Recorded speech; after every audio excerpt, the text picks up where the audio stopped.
If your photo video life needs an optical vertical power boost grip, check into Photo Video Trends coming up next.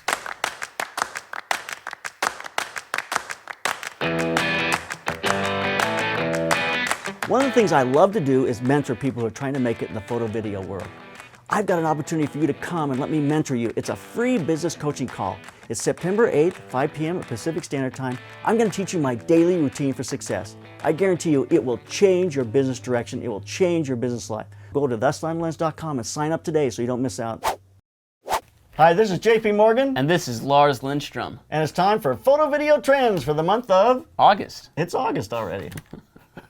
Man. What's the temperature? Yeah, we just got back from Alaska. It was really cool in Alaska. Oh, man. I was in Hawaii. Nice. I was in Idaho, not Hawaii. Were you really? Yeah, I was in Idaho for Idaho's a week. not too cool, is it? It's not too cool, but you know what? I mean, it's cool, but it's not cool. So cool. Idaho's a great place. Yeah. We were visiting my grandpa's farm. And You go back to the farm? 350 acres, and the Snake River cuts through. And oh my gosh. I jumped off a bridge, and the water's like super cold because it's still the snow melt off. But it was fantastic. That's wonderful. Loved it. Yeah.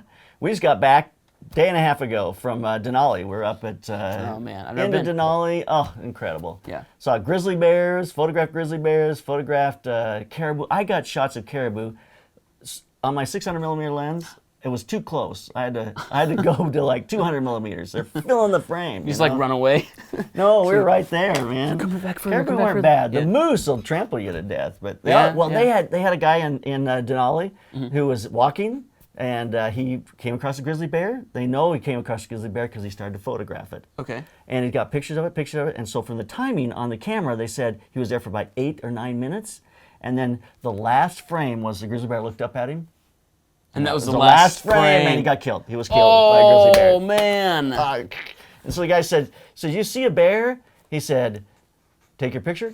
And then slowly back away. And slowly back away. Don't hang around. He said mostly bears won't bother you or won't eat you. They'll sometimes charge you, which will make you absolutely have a heart attack. But anyway, but it's it's so huge. Alaska is so huge. It's beyond huge and just so picturesque. I forget that it's part of the U.S. still. It's out there, just separated from it. Amazing place. So much wildlife and so much to do. It's pretty cool. Cool. All right. Anyway, so what do you have coming up in your life? What are you shooting next? So yeah, I'm doing I got a couple things going on. I'm producer, post coordinator on a documentary that's being shot this weekend and the next week in North Dakota and Missouri for a dying Indian for the tribe. Next 2 weeks? No, just about a week and a half. But for this dying Indian tribe is doing their like March of Tears, basically like Trail of Tears type march from where they were like pushed to the mountains. So they're going back to where they originally had their camp, and they're like doing a trail hike into the mountains. And we're documenting. I can't go because I'm shooting a web series that's coming up next week. But coordinated it. Bought a C300 Mark II. You bought the C300 Mark II. I did. Tried to get me to buy one. I haven't jumped yet. No, you haven't jumped, and Kenneth jumped instead. Kenneth did. So because Kenneth, I'm sending actually Kenneth to go shoot this thing with another videographer, and so we needed two C300 Mark IIs for various reasons. We want to pitch. Right now, we have a possible distribution thing going on with PBS, but we would love to pitch Netflix or Amazon, and they're really interested in 4K content. And we also want slow motion. I am aware that the C300 Mark II does not do slow motion in 4K. Only does it in 2K and 1080p. However, you can upscale that and... Can you really? Yeah. The slow motion to 4K? Yeah. Why not? Why not? I mean, you have your 4K timeline, right? Okay. So when you drop in a 2K, it's going to look a quarter the size, right? Yeah, it's going to crop in. You just scale the image size to the timeline size. And when you export, it exports as a 4K timeline so that when Netflix and Amazon get it, they say that it's a 4K image. And the interviews will be... lost quality, though, when you do that? No one's going to be able to tell. No one's going to be able to tell. So I'm stressed out about the fact that I want an A7R2 4K internal. How's that going to match the Shogun when I'm recording that on an or the... A7R2? A7R2, internal 4K, versus the FS7 going to an Atmos Shogun.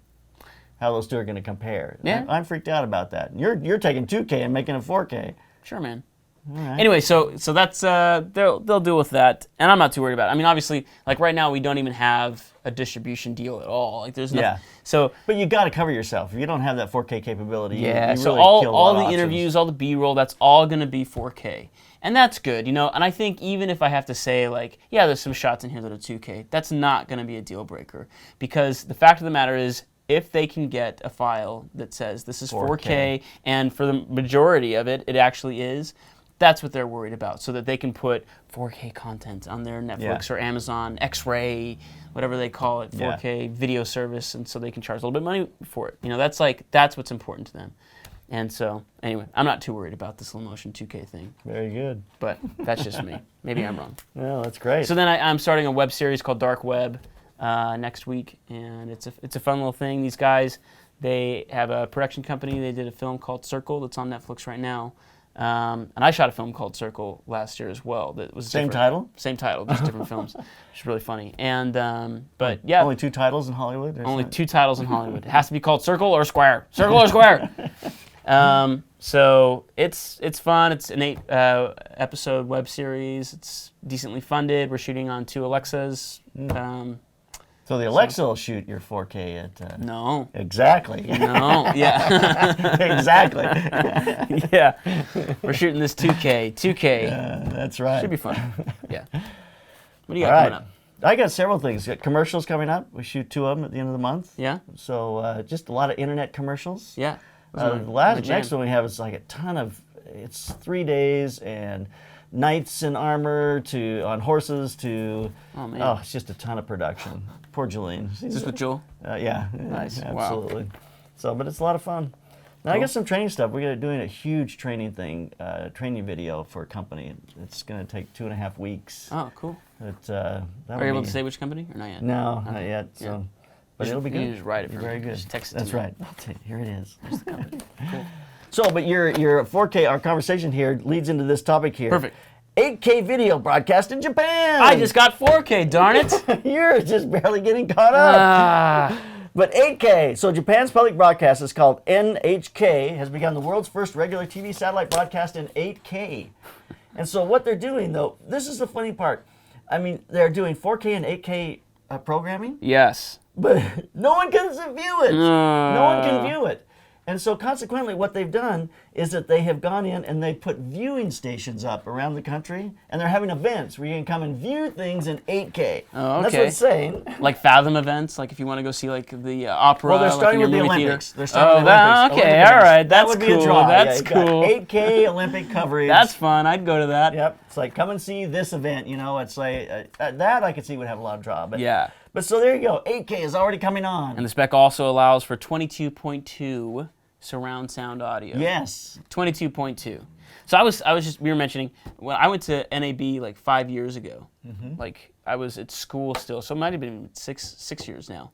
And one of the things I remember seeing was an 8K booth with 22.2 surround sound from Japan. Yep. Right, so it wasn't supposed to be remember this. cinematic at all. It was just supposed to be like, I think they had like a train station, and they set like 22 microphones up along the train, so it was like as a train came by, like you had different levels of sound. And, Yeah. I mean, a little ridiculous, let's be honest here. Hey, but it goes to 11. It goes to 11. But like you can take a 5.1 surround audio file and put 22 speakers around, and you're going to have a processor that's going to be able to say, okay, well, let's take the full volume of that and the full volume of that one and just draw like a line in between for these other speakers that we've just created. And you essentially get the same thing. But what do I know? I just do video. So, yeah. But anyway, I don't know, it's kind of So getting anyway, 8K, so it's just something interesting. Yeah. Anyway, we should mention, we're wearing our Tog Tee t-shirts. We are wearing New Tog Tee sponsor here at the t-shirts. Slanted Lens, Tog Tees. They have great great photo t-shirts. Yeah. Lars is going, where's the video t-shirt? It's all photo video, a photo That's okay. t-shirt. 35 millimeter is generic. I mean, this 35 is a... this is a where video it thing as started. well. Right. This is film as well. Film. Yeah. So I have some other ones here that they have. We have photography since 1827. 1827. I got film canisters. canisters. Do you remember film canisters? No, not at all. I mean, yeah, I remember putting coins in them. Yeah, exactly. It's like my parents would throw them, you know, I'd put coins or something. It was great. Classic. Classic. Yeah. That's some me. great T-shirts. You're old school. I'm classic. I'm old school. He's classic. You know what's funny about this camera? I never shot on a camera like this. You never shot on a camera like that? No. By the I time used you to started laugh doing- at these when I was. I'm going. There's no way. My sister Now, shoots on that kind I of camera. did shoot on this camera. Something in this style. Nope. Used a lot of film canisters. That's for sure. Oh, for sure. That style camera was Yeah. definitely around. I still have my Nikon that I started off with. Yeah. But you so did anyway. you did mostly like Hasselblad medium format. All Hasselblad. All Hasselblad. Actually, most of what I shot in the heydays of my film was 4x5 sheet film. Wow. Took a real photographer to use. Was it like 4x5 $3 a film. sheet? $3 Oh an image? no, we would charge $8 to the client. I know you charge, but how much did it cost you? About $3. $3. $1.50 for the film, $1.50 to process. Process. Man, that's crazy. And you could push and pull it about a 8 to a half a stop. So if you weren't on between an eighth and a half a stop, you were in trouble. That's insane. Yep. So that was, you man. really had to know your craft back in those days. If you were off by a stop, forget it. Wow. Nowadays, people talk about just point your camera at it. We got 15 stops of dynamic range. I'm going, you know what? That's this guy. You guys are weenies. Yeah. Yes. I want a shirt that says "You guys are weenies." You guys are weenies. Film guys rule. J.P. Morgan. I like that. That's what Tog Tees should do that. You guys are Right. weenies. You guys are weenies. Yeah. Shoot with film. All Cool. right, anyway, so great new sponsor here on Slanted Lens. Yeah. So going on here, I do have a thing here. I am a Getty contributor. Yes. You know, so these Yeah. things are very interesting to me. Yeah. But This is there's a crazy, by the way. $1 billion copyright infringement lawsuit with Getty, and it's from a gal by the name of Carol M. Highsmith. Yeah. And she, I guess, had a collection of images with the Library of Congress that she had not given up her copyright to, But but was had providing allowed them for to free. use Right. for free. As long as she got credit for As it. long as she got credit for Yeah. it. So Getty has taken those images, put it into their library, and sent them out, not giving her credit. And they're actually assuming credit. Oh, is that what it is? They're assuming- Getty's assuming credit. I don't know if that means they're taking credit, but they're assuming credit. So there's like no photographer attached, I guess, or something like. Anyway, so but she's suing them for. Well, she's suing them. She says that statutory damages up to $468,000. No. $468 million. No. Yeah. Yeah, $468 million. But she's seeking a $1 billion because of previous copyright infringements, judgments against Getty. So she wants $1 billion. But it's because how many? She has like 40,000 images though. Oh yeah, it's a huge library. It's a library of. She said 19,755 of her images. Okay, so like 20,000 images. 20,000 images they've been that they're using. So if you consider anywhere between like $2,000 and $20,000 per infringement, depending on how many times they've used it without a permission, then That's huge. she gets that figure, that $500 to $1 billion figure. Yeah, $500 to $1 billion. You know, what's scary to me, especially as a Getty contributor, Yeah. is that there's going to be a point that this is going to break the bank. This is going to Yeah. hurt Getty significantly. And Getty is getting chipped away at by Adobe stock. It's getting chipped away at by the fact that there's so many images Look, available. dude, I mean, I know they're big, but if $1 billion lawsuit doesn't chip away at them, then Well, here, Zuma Press, an independent press agency, is suing Getty. In the suit, Zuma alleges copyright violations and unauthorized licensing of more than 47,000 images, and they want $2,500 to $25,000 per infringement. Yeah. Which comes up to $117 million to $1,175 million. I mean, it's huge. Yeah. So it's another $1 billion lawsuit. Is that another one? That's a separate one? Those are a separate one. Oh no. Yeah, that's bad news. That's not very good news for Getty. No, not at all. Oh, that's too bad. Well, So why? people are realizing that, okay, Getty's been using a lot of these images, and perhaps we can, Do they just think that they, because they're the biggest, baddest powerhouse in stock images, they could get away with it? I think there's been a gray area there. When you have a Library of Congress group of images, people think, oh, well, these are public domain images.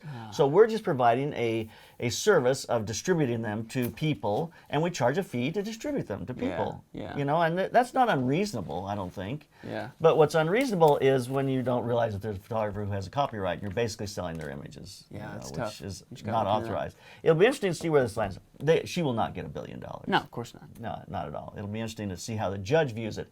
What she gets will really set the precedence, because if the judge gives her $100,000, then that means there's not much there. Yeah. If the judge gives her $10 million. $500 million or $10 million, I'd be then- happy with $10 million. Yeah, I'd be happy there too. But at that point now, you know that there's an issue there, Yeah. and and that's going to open the door up for Getty. They're going to have to really protect themselves. They're going to have, But Really anyway, double check all these things. Yep. The Nikkor 105 millimeter lens. This looks fun to me. 1.4. Yes.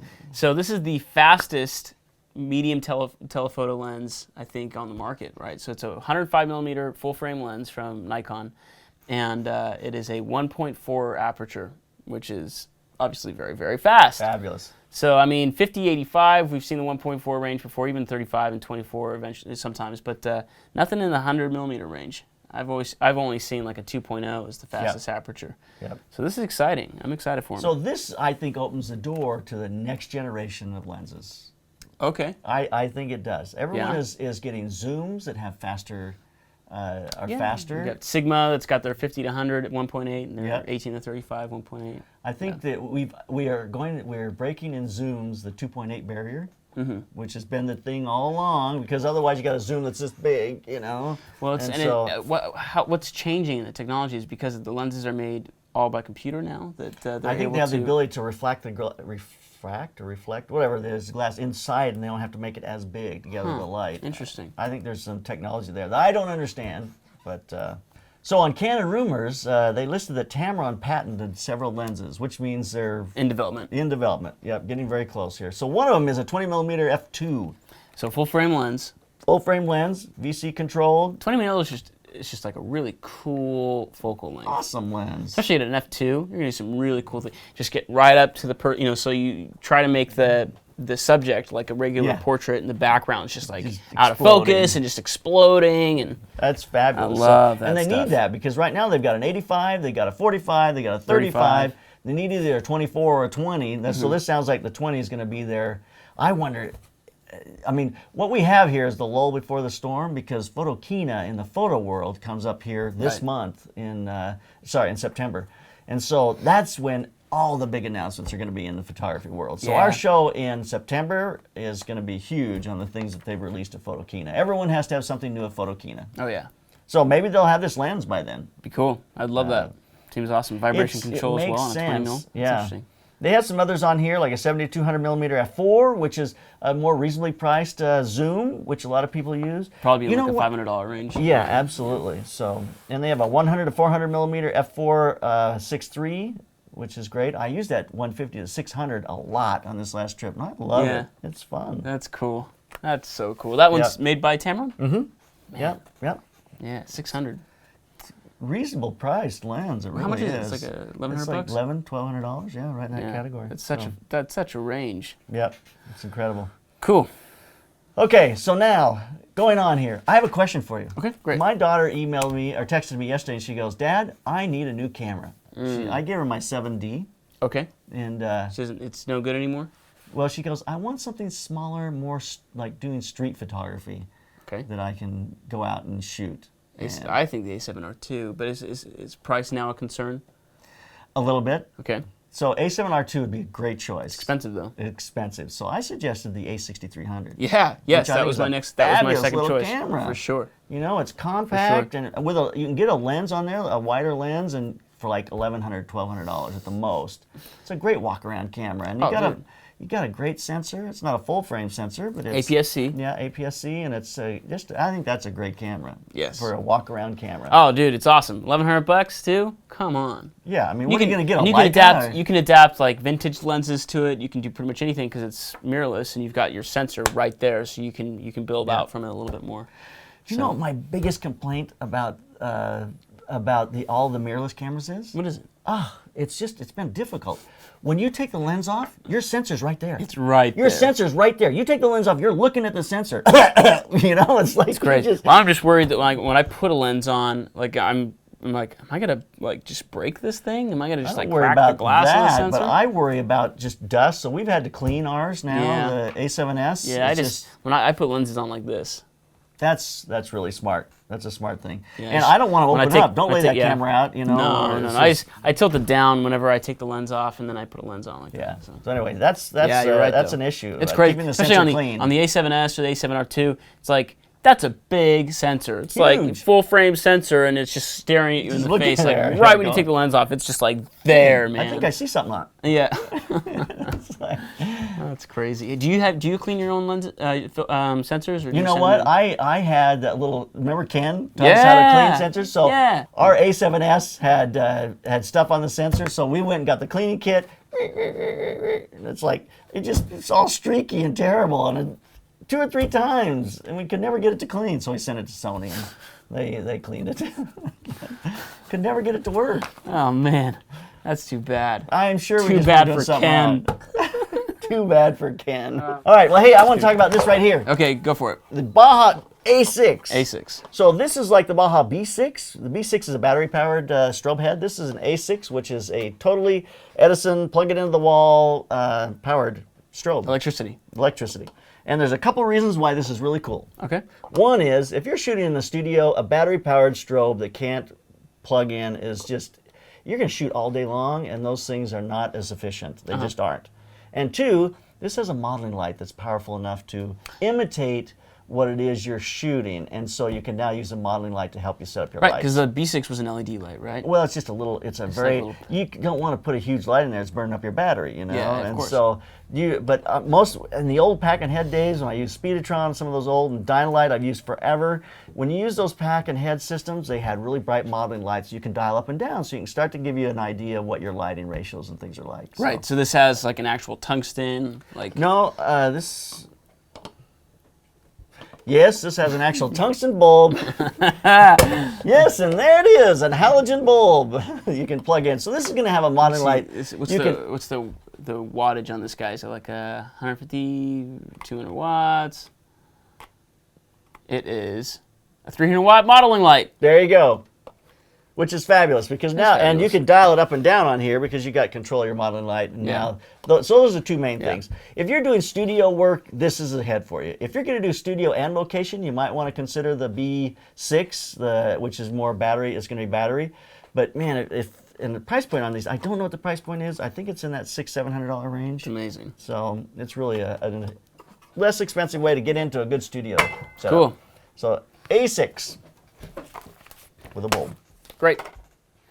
Red just has been announcing little leaks here and there for their new Helium 8K camera.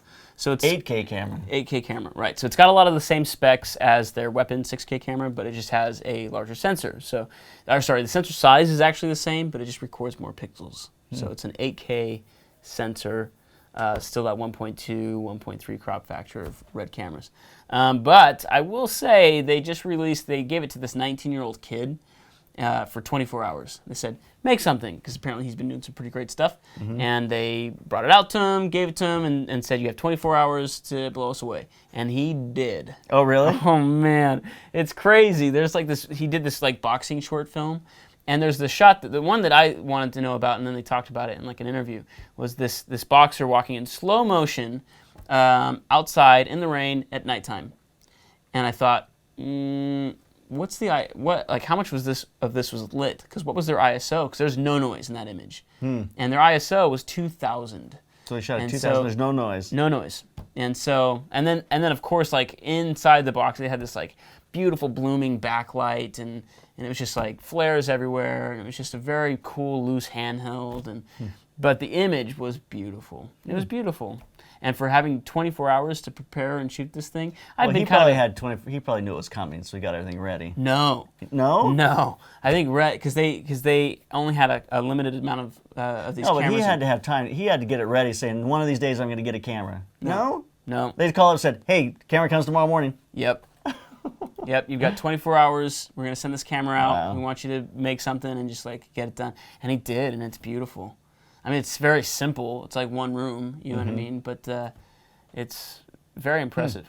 So I'm excited about it. So why did you buy a C300 and not one of the Red? Why not the Raven? Well, first of all, I have Alexas for my cinema projects, right? And I love those.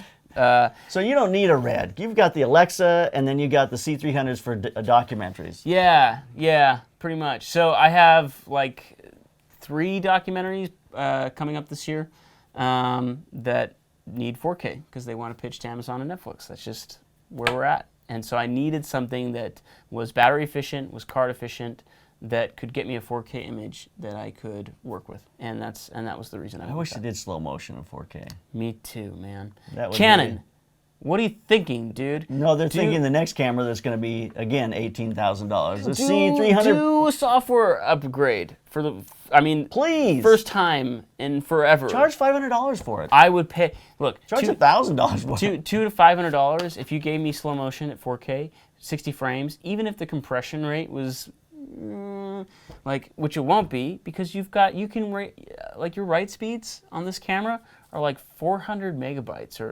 it's either between 200 and 400 megabytes per second. It's insane write speeds. So you can get me something. I know you can. You just have to write the software, for crying out loud. Yeah. We've talked about they've this. written the software. I can't imagine they don't have the software. That's probably true. Absolutely. They're just deciding they just kind of give it a little bit at a time. They did do a software update just like last week on the C300 camera, which was a upgrade to their S-Log 2, and they introduced a new S-Log 3. So and it finally does have C-Log. C-Log. That's right. Yeah, C-Log. S-Log is Sony. You're right. And it actually does have a much better dynamic range now. So you can I shot in S-Log 2. C-Log 2. C-Log 2, and I brought it into Premiere, and I dropped the Alexa Rec 709 LUT on it, and it looked like Alexa. Oh, really? Yeah, like the dynamic range, their color science, the way they've made that new C-Log look. I dropped my Alexa LUT on, and I was just like, yeah, that's punchy. That's it. That's the one. That's the image. So, I don't know, man. It's cool. That's great. Yeah, excited about it. All right, there's a Swiss photographer by the name of Samuel Zeller, and he put a lot of his 180 images up on a site called Unsplash, which is basically free stock photography. You can do whatever you want with it. How many images? I think 100. It wasn't that many. It was under 200. 184. 184 images. Okay. And he's gotten huge response there, and people using the images. And basically, people are saying, well, why would you give your images away for free? But he's going, well, I've gotten huge exposure from this. These are not my client images. These are images that I just had. And he's not using as well. He said he got like 600,000. 13,000 downloads. 13,000 downloads? 613,000 downloads. Oh, my word. And viewed over 63 million times. I'd like to know what's creating that. What's creating that frenzy for his images? They're great images, don't get me wrong. They really are. But what's creating that frenzy versus... Gosh, I don't know. Websites? I have no clue. He's got something he's doing there that's creating... But anyway, he said the views to his website has exploded. It's really become marketing himself by putting his images out there for free, and it's worked for him. His exposure is higher. Yep. Absolutely. So it's an interesting issue of giving away your work and using it to market yourself, and he's done it very successfully. But there's something else going there I'd love to know. Yeah, I mean, everyone who puts up 180 images somewhere... You should put up some of your images on Unsplash. It'd be great to see what happens. Yeah, you know? you should try it. I will. I will try it. Last thing I got here is Fujifim. They have an X-T1 camera, Fujifim, and I think it's pretty popular. It's an APS-C size camera for about $1,200, $1,300. Very reasonable entry point. But they have the X-T2 now is coming out, which has an upgraded viewfinder or LCD screen. Excuse me, and it does 4K video. So 30 frames a second, but apparently there's a 10-minute cap. They cut it off at 10 minutes because of overheating. Yeah, so you just have to reslate at 10 minutes. But there's a special battery grip you can get. If you get the battery grip, then you can go up to 30 minutes. Oh, yeah? Get the special battery grip. What's it called? The Optical Vertical Power Boost Grip. I want an optical vertical power boost grip. I think I need for one my of those motorcycle. For my life. Yeah, for my life. If only my phone had an optical power. What is it called? It's an optical vertical power boost grip. The optical vertical power boost grip for my life. So from now on photo video trends, it will be that needs an optical vertical power boost grip. I can't say that. I can't say I'm going to keep the practicing. optical vertical power boost grip. There you go. Nicely done. Thank you very much. Yeah, that's what we're going to get. So there you go. So some interesting things going on in the month of August, but I think all the big news is going to come in September after Photokina. Is that in Germany? Look for that. It is in Germany. Are you going? 2 weeks in Cologne. I wish I was going. I'm not. Let's go, dude. Oh, I'd love to go. Let's go. Lars and JP in Germany. In Germany. We could do the coolest things I know a little in lady Germany. we can stay with. My daughter lived in Cologne for an internship in advertising, and there's a little lady there who has a room we could stay at if we wanted to go there. I'd love that. Do we have to share beds? No, we're not doing that. Okay. So where else can we see or hear? We could probably see it on your website. We can. theslantlens.com. And you could also hear it as a podcast if you enjoy listening to your podcasts on your morning drive to work, like I do when I'm coming out to JP Morgan's house. No, that's pretty much it, right? So, but it's the Slanted Lens. That's the name of the podcast. Slanted Lens, and then the photo video trends for the month of August. So we'd love that. If you have ever been interested in stop motion photography, then I've got the perfect thing for you. Trisha Zemp teamed up with us to create a download called Stop Motion Basics for Beginners. Get over to theslantlens.com. Get your download today. It'll answer all your questions. Hi, this is JP Morgan. And this is Lars Lindstrom. And it's time for questions and answers from Photo Video Trends. For the month of August. There we go. Let's get started. Yeah. Go ahead. Okay, we rolling? No, that was great. Let's keep it. Just pull the... Okay. And... we got them right here. They just happened to get delivered by our Mr. Mail person. Great. In our Flamingo mailbox. That's how it's known in my family. Camera movement. Oh, go for it. All Pro Media said, Zolly, come now, gentlemen. We veterans know it as the Hitchcock zoom. He did perfect. He perfected it. He did perfect it after all. Give him the proper mention. It is definitely used by Hitchcock. There's no doubt about that. But it's not called the Hitchcock move. No, it's called the zoom Pull a / Hitchcock. dolly. If you ever say pull a Hitchcock, what do you think of? A cameo experience. A cameo Oh, appearance. okay. Yeah, Anyway. sure. I don't know. Yeah. The cameo. That's But the old Hitchcock cameo. So it's a Zolly. I mean, yeah, it's a All right, Zolly. yeah. But Hitchcock is the one He that used did it. He used it. Bucky Lux. Love Let's something. just say love. Okay, love. Just earned a subscriber here. Is there a video explaining how a filmmaker can get these products on a budget? That's a really good question. When you're talking about these expensive products, there's DIY ways to get a lot of these products, to make them yourself. There's less expensive companies that make a lot of these things, but my experience with this kind of equipment is that if you're a serious filmmaker and you're going to start using this stuff, buy decent equipment, it'll last you forever. Buy junky stuff and it'll last you. Lars does this. I buy these panel lights and they last for 3 months. It's been great. It's been really wonderful. So there you go. Light stands are cheap. That's right, your cowboy light stands. My Cowboy Studio They light go up stands. twice and they come down once. Yeah, it's great. It's really fantastic. Yeah, they're so cheap. They're so cheap that you can buy as many of them as you need, which is, let's see, I have 3 shoots this month, so I'll need 2 sets for each shoot because they'll break. So, yeah. I'm telling you, buy good stuff. Buy good stuff. It'll make it worthwhile in the long run. You know, that's done really well. That one we did together, It looks great. done really well. Yeah, but I mean, we had a nice, $800 slider with a $600 Zolly piece, so it's like, it can be expensive to get that particular type of shot, but some camera movement, you can figure things out. There's cheaper options, so. Yep. Great. Okay. Creating live action. Matt Pilchard said, fantastic video. That's so cool, JP. If you had to get one syrup, which one would you get? Oh, easy question. It was definitely the Mini, the syrup Mini. That little device is just that big around, and it is lightweight. It is a fabulous little device. It's $300, I believe, or just under. And you can do your time lapse with it. You can do one-axis moves with it. You can do one-axis live video. Is that the one moves you with it. used for the car shot? Yes. So neat. That's a $300 That was little device. so cool. Do I all those things. loved that, dude. It's just so simple. All those shots? Yep. Man, they were so cool. Anyway. That was fun to do. It really was. Yeah. So yeah, definitely the syrup Mini. That's the one. Great. Okay, photographing wildlife. Henry Nielsen. Henrik Nilsson. Nilsson. Sounds very Scandinavian. Yeah. How about the grizzly? Did you apply the lost wallet technique when approaching a grizzly bear? What's the lost wallet technique? My dad taught me the lost wallet all right. technique. My dad would go out to shoot to photograph bighorn sheep, and he said, "You never look at them and walk up on them, scare them away. You look at the ground like you lost your wallet."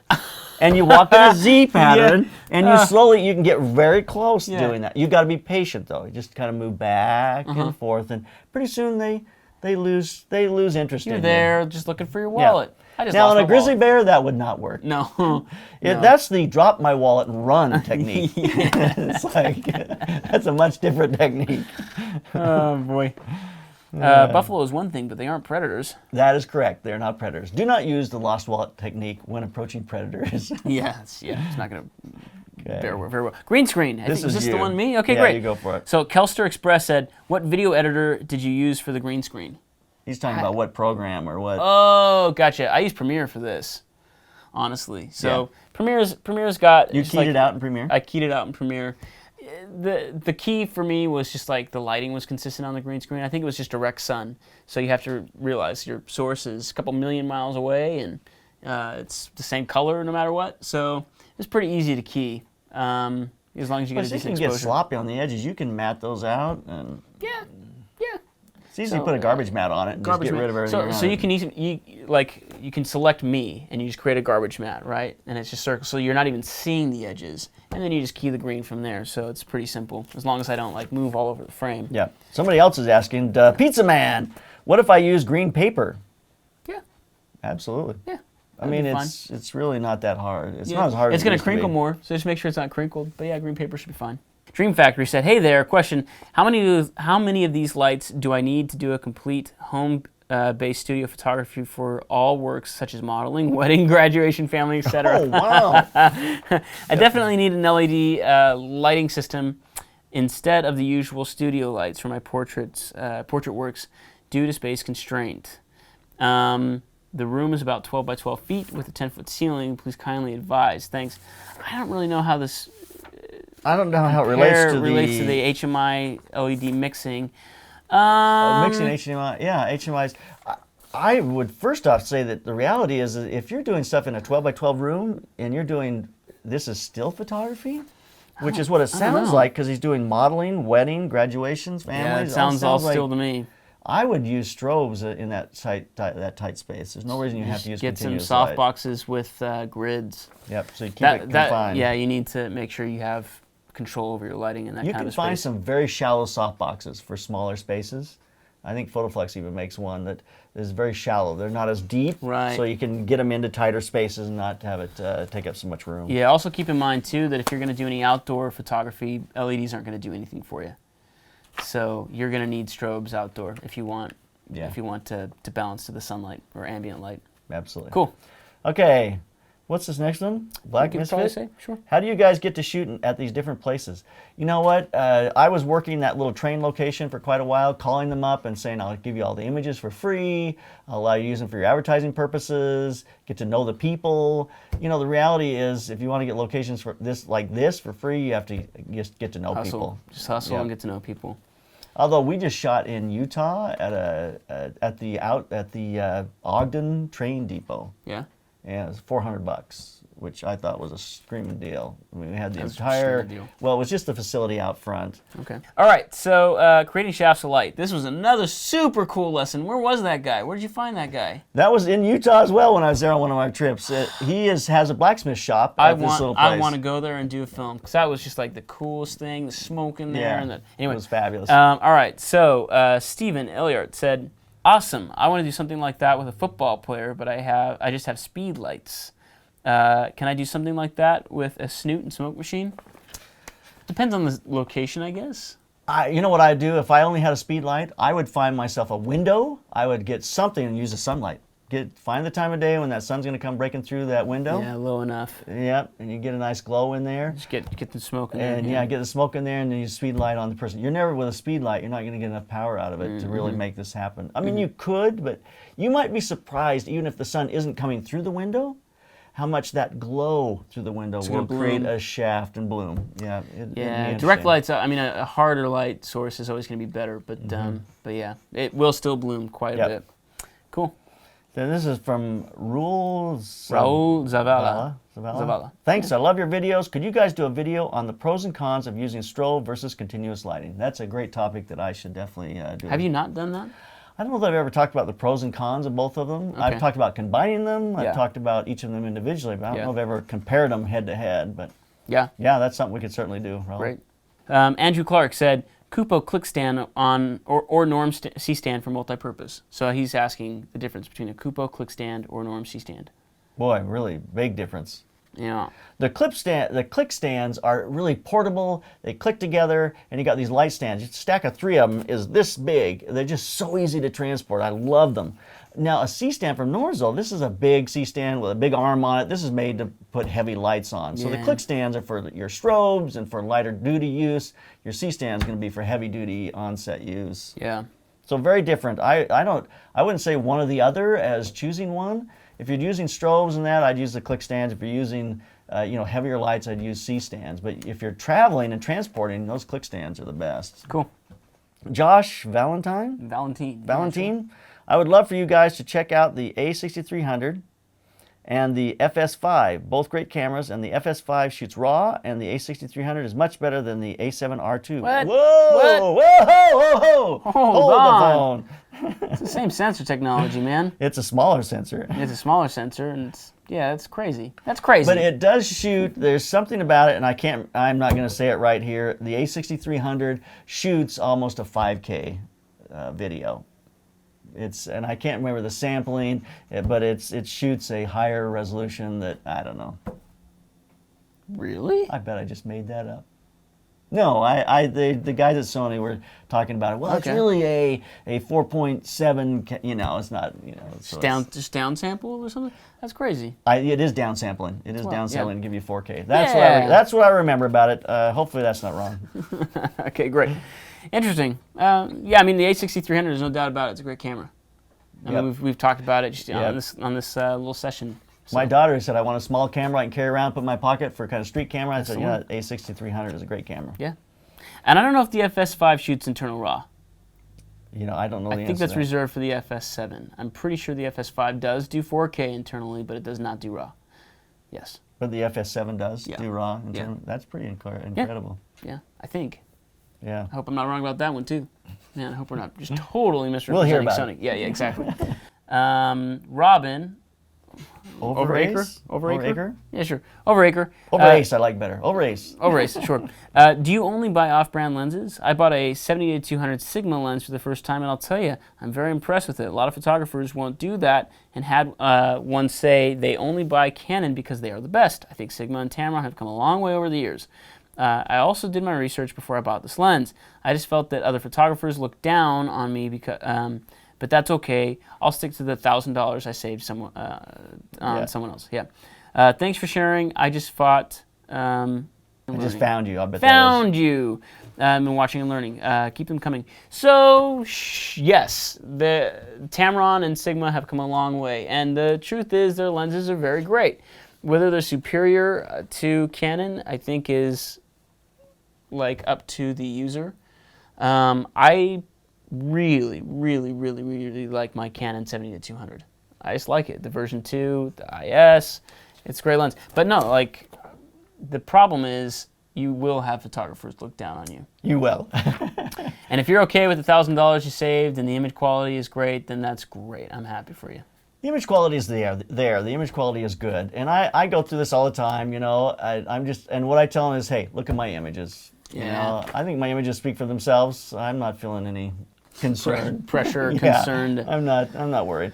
So Yeah. I think they make great lenses, and I think we've seen them really kind of come in their own in the last 2 or 3 years here. Yeah. So there's some great options out there. For sure. Okay, time lapse, day to night.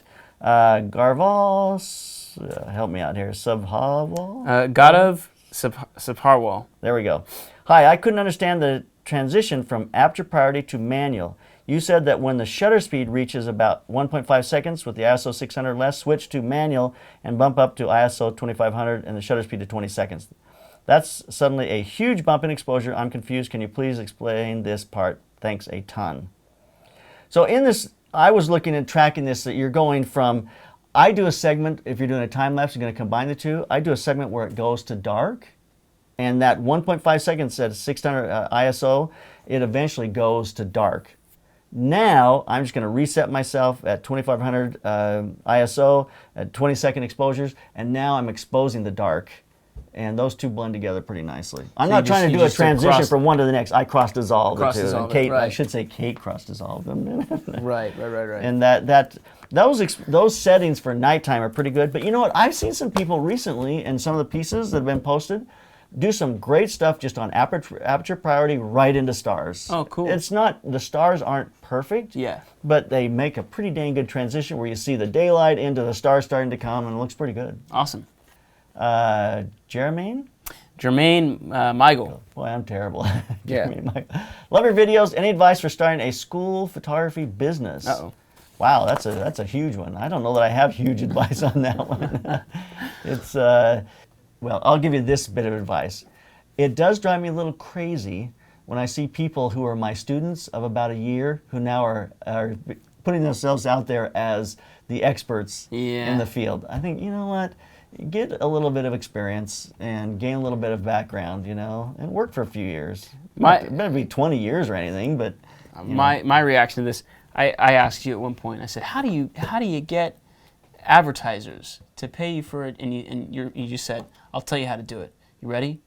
You spend $50,000 to $60,000 and 2 years of no pay, and then you can start charging for advertising dollars. That's right. That's right. And there you have it. So yeah, any advice for starting a school photography business? Yeah, spend $50,000 to $60,000 and don't expect to get paid for 2 to 3 years. Yep, it's going to be an investment business, so you're going to have to find people to back you or get it started. So, shooting a documentary. Jenna Lee Budge said she's about to document her next trip. Was actually looking at a better slow motion camera. The A7S II is very compact and it does 120 frames a second at 1080p. So that's probably going to be a really great option for you. A7S II. So you're looking about, what are they, like $2,500? A7S II? Yeah. Mm-hmm. Yeah. Is that better than the A7R II? Well, the A7R II has a larger still photo. Yeah, but it doesn't have the slow motion capability. But it can do 60 frames a second at 1080p. But the A7S II can do 120. So and low light's insane. So here's some questions from our Facebook group. We have a great Facebook group, actually, the Slanted Lens. So join our Facebook group. This is Michael Luigi Pachito. I've got tons of questions. How do you space your clients out when your schedule is full without having them go somewhere else in the meantime? This is a really tough thing. Yeah. When your schedule starts to get full and people have things that have to happen immediately, you either try to get associate shooters to shoot them for you, which is kind of what you're doing with your documentary, or you've got to try to squeeze things in. When I'm busy, I'm busy. I'll shoot Saturdays, I'll shoot Sundays if I have to. You just do what you have to keep everybody happy because you don't want them to go away. My experience here is that many people are flexible a little bit, right? So they'll say, hey, we need something in 2 weeks. And you say, okay, I have this Tuesday available. And they go, okay, great. And that's like the only day that's going to work for me. But that means now I'm working 14 days in a row. And sometimes that's just how it happens. I mean, like you said, when you're busy, you're busy. Yeah, which relates to the next question. Do you keep a certain number of projects in the air at once and schedule new shots after you finish current projects, or do you prefer to fit as many shoots as possible while clients are ready to shoot and compensate with a longer? You know what? The reality is when the projects come, I try to shoot them as quickly as possible and get them done, and I'm going to get 2 or 3 in the air at once. I'll have some that are coming, some are going, some are finishing, some are, it's all over the place. Yeah, for sure. All right, what was your original idea that led to Trends from the Trenches happening? Marketing, giving back, something fun to do, or a mix of something entirely different? Has your reason for doing it changed over time? I think my reasons were different than JP's. I'll speak for myself. There is value in education. Like, I'm young, I don't really know what the future leads. Maybe I want to teach in the future, and being able to look back and say, oh, if you guys want to know my teaching style or how I'm able to communicate, then check out these hundreds of videos that I've done with JP Morgan, and that's value for me. But mostly, I like giving back. I think it's kind of fun. That's a great opportunity to give back. I love working with Lars because he has a lot of knowledge in the video world, and I learn from him every time we get together, and I love sharing that, and I think we have a great platform to share, and it just becomes an interesting segment on the Slanted Lens, which I think helps our channel and helps our viewers. So. Great. Cool. Okay, what has been one of the unexpected benefits of doing a successful YouTube channel? People recognize me in airports occasionally. It's kind of weird, Yeah. It's like, it's kind of fun. It is fun. It is kind of fun, But it's just great to have, just to be able to give back. I was thinking about this just this last week. I am at a point in my life where if I don't share the knowledge that I've gained in this experience over the number of years I've shot, eventually it won't exist anymore. Right. So it's like something I just would love to do. So I love that. That's great. Okay. I see a lot of assistants on your tutorials. Are most of them paid help or people looking to gain experience? If the latter, what are some do's and don'ts for unpaid helpers? Well, most of them on our sets are paid. Occasionally we have people that volunteer, and most of the time they're paid. Yeah. Do's and don'ts for people who help. There's several things, man. If you come to help, then help and do whatever you're asked to do as much as you possibly can. Make a good impression. Work hard. Work late. Don't ask about when lunch is. Don't ask about when we're going to get done. You know, don't say... Sit on your phone the entire time in the corner and not look up. Telephones are the first and easiest way for me to identify somebody whose head is in what we're doing and not. If they just sit on their phone all day, I'm going, okay, you know, they don't want to be here. Yeah. And so it's fascinating how quickly you can tell how useful someone is. And I can't stand, we just had a girl who shot for free, came on set for free for us on a commercial we just shot, 2 days. She worked her butt off. And at the end of it, I'm going, I can't not pay you. Oh, that's awesome. And so we paid her for the 2 days. We didn't have it in the budget. It came out of what Jolene and I are going to make. But you're going, I can't not pay you. I mean, she was just fabulous. It's great. I like this next question. How much of your income do you allocate to gear maintenance and or upgrading, getting new gear? I wish I had a set amount, man. I say whatever's left over. Honestly, because which will change as things change in your life. Here's that's for sure. Here's where I'm at right now. Anytime I acquire a new piece of gear and I'm able to make money from it, it offsets my taxes by a great deal because that piece of gear, let's say I just bought this new camera for 12 grand, right?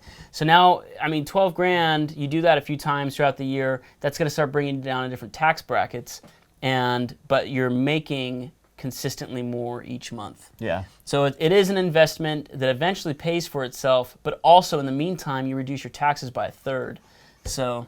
But there's a dead end to that. If you spend all your money because you're going to get a tax break on it, then pretty soon you can't pay your bills. You got a lot of great tax breaks, but you can't pay your bills. No, I mean, obviously there's a balance. You got to save. You got to, there's, you know, like we're freelance. There's got to be some sort of investing options for the future. But the reality is you should take our business coaching class. Yeah. It goes through all of these things, how to set up your business, how to, it goes through all this kind of stuff. In fact, all your questions. All your questions, can get a lot of them, will, if not all of them, will be answered in that business coaching class.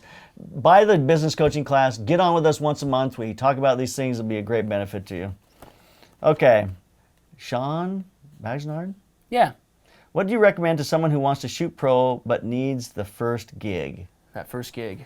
You know what? My suggestion to someone who needs the first gig is you should do the first ones for free. Yeah. Start shooting your friends. If you're doing weddings, go do a fake wedding where you go to and set somebody up who's about to get married. Take them out and do some pictures. So I have feelings about that. Yeah. My thought is there's so many people starting businesses that don't have an idea of how much photo video stuff costs. And so, but if you approach them and say, hey, this is what I do. This is what I do. And you just like approach them as like a professional.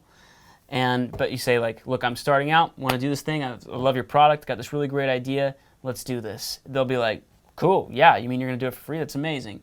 Do it for free. You'll have something that's real, that's commercial, that lives on a professional website. So you can put it on yours and then reference theirs. And that way, I mean, like that to me presents the most value, I think. Doing something that's actually going to be real.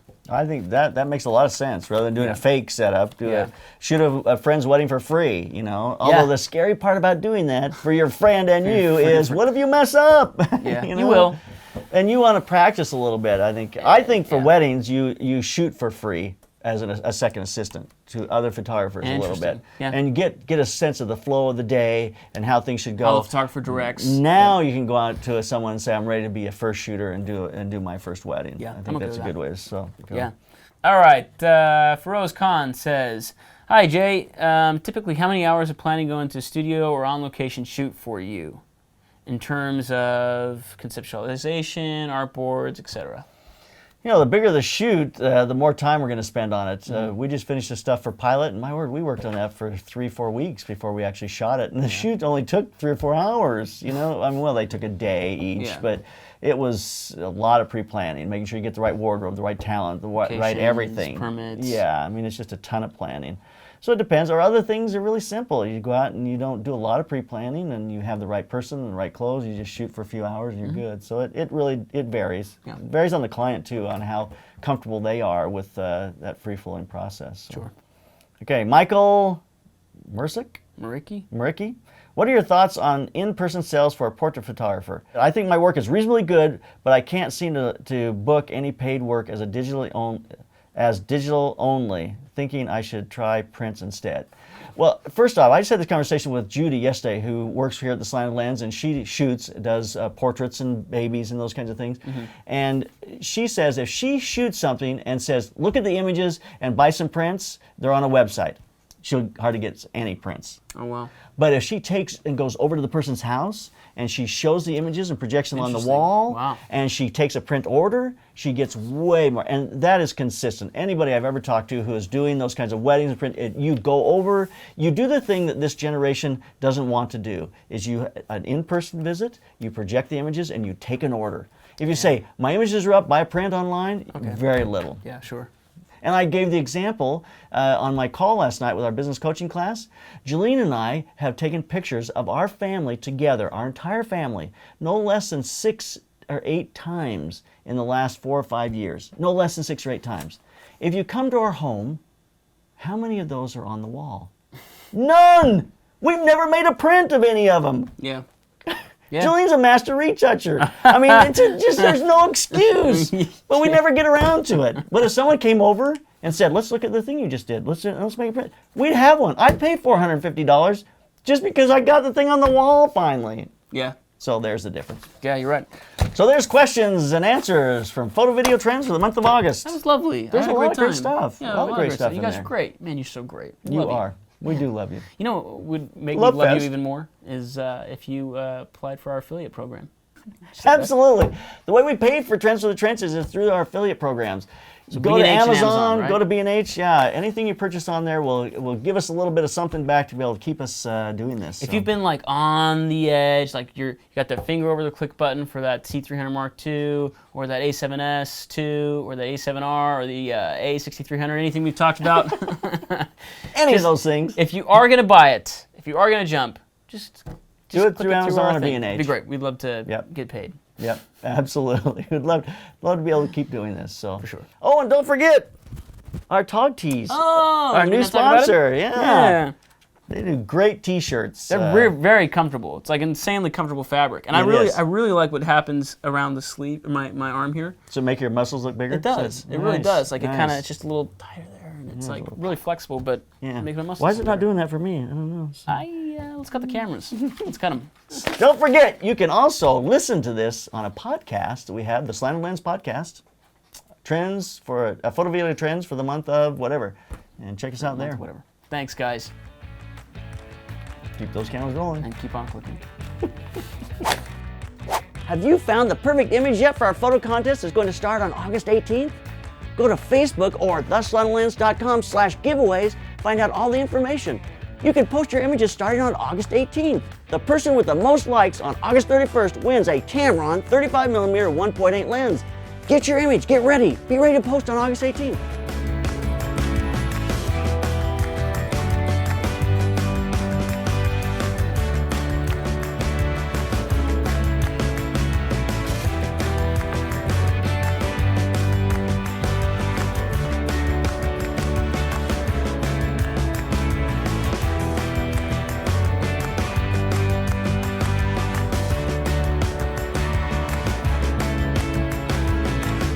If your life needs an optical vertical power boost, If your photo video life needs an optical vertical power boost, check out Trends for the Trenches coming up next. Great. Oh, dang!